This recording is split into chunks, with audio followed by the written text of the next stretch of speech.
Olá, mais uma vez, seja muito bem-vindo ao nosso canal. O nosso propósito é estar ensinando a fé. A fé é um dom de Deus, ou seja, é algo que Deus dá para aquele que o busca. Eu costumo dizer, a fé corresponde a um cheque assinado por Deus. Você tem que entender o seguinte: Deus não tem limitações. Deus é o Todo-Poderoso. Porém, Deus não faz tudo o que Ele quer. Deus, Ele age pela justiça, pela sua palavra, pela justiça da sua palavra. E a fé, quando uma pessoa tem a fé, é porque foi feito essa soma e a pessoa se encontrou-se digno daquela fé, daquele entendimento. E o céu trabalha, porque isso é justo, na medida que a fé da pessoa o alcançou ou mereceu. Nós iremos falar nesse momento, nesse vídeo, algo muito importante, que gostaria que todas as pessoas pudessem entender o que está escrito aqui na primeira carta de João, capítulo 5, a partir do verso 18. O que você precisa entender, além do que nós já falamos?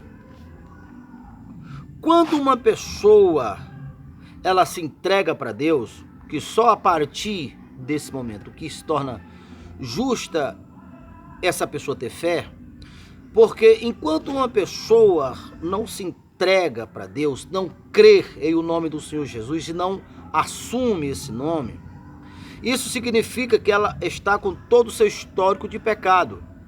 E a Bíblia fala, inclusive aqui em João, primeira carta de João, capítulo 3, a partir do verso 8, que quem peca pertence ao diabo. Então, Deus, além de não ter nenhuma obrigação, nenhum compromisso com os filhos do diabo, e todos nós, antes de estar em Cristo, estaria nessa realidade. Você precisa entender isso, não é coisa da minha cabeça. Não estou falando isto para lhe provocar ou coisa semelhante. Estou falando porque é essa verdade que, uma vez crida pelos que buscam a Deus, torna possível essa pessoa ser liberta. O Senhor Deus olhou do céu à terra e não viu um justo sequer. Ou seja, todos tinham dívida, todos estavam contaminados, tinham pecado, todo pertencia a Adão. Não tinha direito à herança, não era filho de Deus, estava separado de Deus para sempre. Então foi aí que Deus, pelo seu grande amor com o qual nos amou, enviou seu filho. E o que o filho dele veio fazer? O filho dele veio exatamente chamar para si a culpa que era nossa, o pecado que era nosso, para que ele pudesse morrer pagando assim a conta do mundo inteiro. Porém, só terão esses benefícios aqueles que creem e confessar, como está escrito lá em João, as cartas de João, João Evangelista, capítulo 3,16, porque Deus amou o mundo de tal maneira que deu seu único filho, para todos que nele crêem não pereça, mas tenha a vida eterna. Então observe que a condição para que as pessoas não pereçam é que elas creiam. E ali Jesus continua dizendo: o Filho do Homem não veio condenar o mundo, não veio para condenar ou para destruir os homens, não veio para salvar. Mas a condenação se dá uma vez que as pessoas têm a oportunidade, elas reconhecem que está errada, reconhece e sabe, entende o que o Senhor Jesus veio para fazer, mas ela simplesmente despreza. Então a condenação se dá por isso, porque a partir do momento que se registrou que a pessoa desprezou, torna-se justo que ela seja condenada. Então antes, o Senhor Jesus veio para dar oportunidade para os que crerem. Então quando uma pessoa crê, o que acontece? Como o Senhor Jesus não tinha pecado, que por isso não podia morrer, mas ele morreu, então os pecados daqueles que creram recaíram sobre Jesus. A partir daí, essa pessoa está livre. Ela, agora, livre do pecado, Satanás não tem nenhum poder sobre ela. Para que você possa entender, na prática significa qualquer penalidade, qualquer punição que viria, já que o salário do pecado é a morte. Então, a cobrança do pecado é as enfermidades, a opressão, a depressão, a miséria e todas as coisas que a sua finalidade é matar. Olha Jesus falando, eu vim para que tenha vida, e vida com abundância, João 10:10. Mas o ladrão, se referindo ao diabo, só veio para roubar, matar e destruir. Quando uma pessoa está em Cristo, ele não tem esse direito, ele não tem essa autorização. Agora, por ele ser ladrão, desacatador, veja só, ele foi expulso do céu. É necessário que as pessoas se aprofundem no conhecimento para resistir o diabo, como Pedro disse, resistir o diabo e ele fugirá de vós. Paulo falou muito sobre isso. Fortalecei-vos no Senhor na força do seu poder, para quando o diabo atacar, a pessoa está firme, em vez de ser vencido, vencer o diabo. A ausência dessa clareza é aquilo que Oséias falou. Meu povo foi destruído porque lhe faltou conhecimento. Jesus reiterou, Mateus 22, verso 29, o meu povo sofre ou errai, não conhecer as escrituras e nem o poder de Deus.